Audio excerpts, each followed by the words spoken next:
বাঁকুড়া শহরের যুবক চঞ্চল সিং তৈরি করলেন ব্যাটারি চালিত এক অভিনব মিনি বাস। দেখতে টোটোর মতো হলেও এই 4 চাকা মিনি বাসটি আকারে অনেক বড়, যেখানে আরাম করে বসতে পারবেন 16 জন প্রাপ্তবয়স্ক মানুষ। শিশু হলে 25 থেকে 30 জন অনায়াসে বসতে পারবেন। চঞ্চল সিং এর আগে ইলেকট্রিক জিপ ও টোটো তৈরি করেছিলেন। এবার তার নতুন উদ্ভাবন এই ইলেকট্রিক মিনি বাস। বাসটিতে ব্যবহার করা হয়েছে লিথিয়াম ব্যাটারি, যার ওয়ারেন্টি 5 বছরের।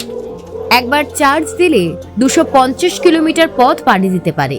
চার্জ হতে সময় লাগে মাত্র 3 থেকে 3.5 ঘন্টা। চঞ্চল জানিয়েছেন, ব্যাটারির আয়ু প্রায় 12 থেকে 14 বছর। গাড়িটির দেহ তৈরি করা হয়েছে স্টিল দিয়ে এবং চাকা ও সাসপেনশনে বিশেষ গুরুত্ব দেওয়া হয়েছে। দাম রাখা হয়েছে 3.5 থেকে 4 লাখ টাকার মধ্যে। নতুন এই ইলেকট্রিক বাসটি দেখতে কৌতূহলী মানুষ ভিড় জমাচ্ছেন বাঁকুড়া শহরের রাস্তায়। Bureau report, news prime Times.